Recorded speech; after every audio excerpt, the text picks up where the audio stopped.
मित्रों, महागणपति जी को प्रणाम, माँ पराजगदम्बा भवानी को प्रणाम। आइए आज के सत्संग में हम आपको हर रोज़ की भांति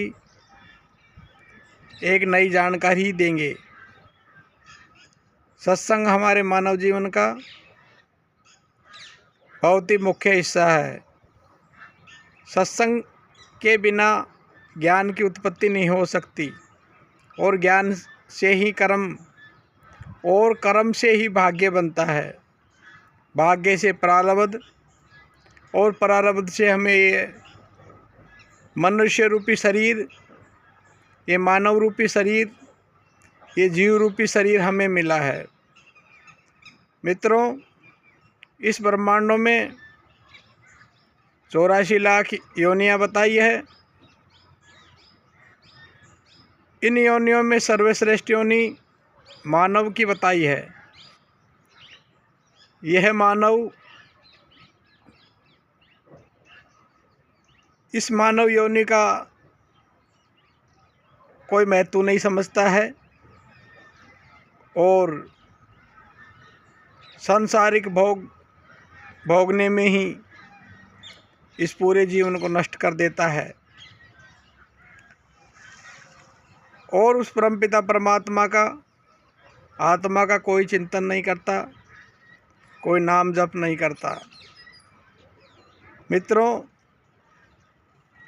ये बहुत कठिन बात है और बहुत सरल बात भी है। नहीं जानने वाले के लिए कठिन है और जिसके समझ में आ गई उसके लिए बहुत सरल है। मित्रों, 21,616 समय दिए हैं। हमें वर्तमान में जीना है। वर्तमान की स्थिति, हमें भूतकाल जो बीत गया उसकी कोई चिंता नहीं करनी। हमें केवल वर्तमान में जीना है, ना भविष्य की चिंता करनी।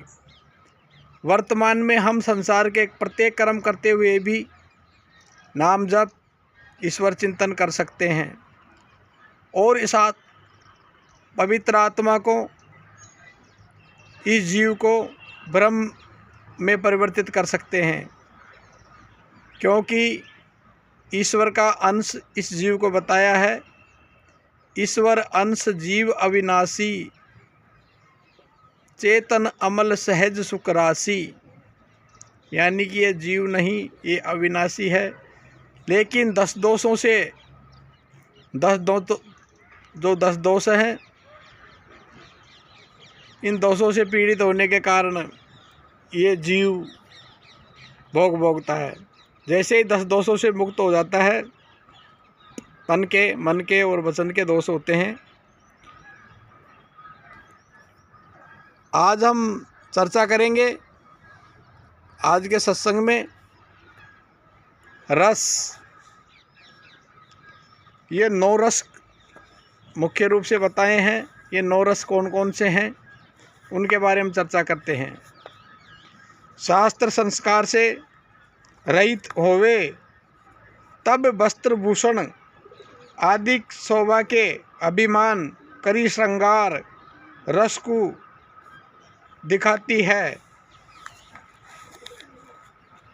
दूसरा, शरीर की प्रबलता देख के बुद्धादिक के प्रसंग में पुरुषपने के अभिमान कर वीर रस को दिखाती है। पुत्र कलत्र आदि संबंधित के दुख को देख के कोमल में अंतःकरण में अरुण रस को दिखाती है। चौथा है, इंद्रजाल आदि का अपूर्व पदार्थ को देख के आश्रम की पावती हुई अद्भुत रस को दिखाती है। पांचवा है, वांछित विषय के लाभ से आनंद को पावती हुई हास्य रस को दिखाती है। छठा है, शत्रु आदि से जन्म दुख की चिंता कर भय को पावती हुई भयानक रस को दिखाती है। सातवीं, मलिन पदार्थ के संग कर गवालन को पावती हुई विषमत रस को दिखाती है। आठवीं, क्रोधाधिक के प्रसंग से भय दिखावती हुई रौद्र रस को दिखावती है। 9वीं प्रिय पदार्थ को नाश कर उदासीन हुई शांत रस को दिखाती है।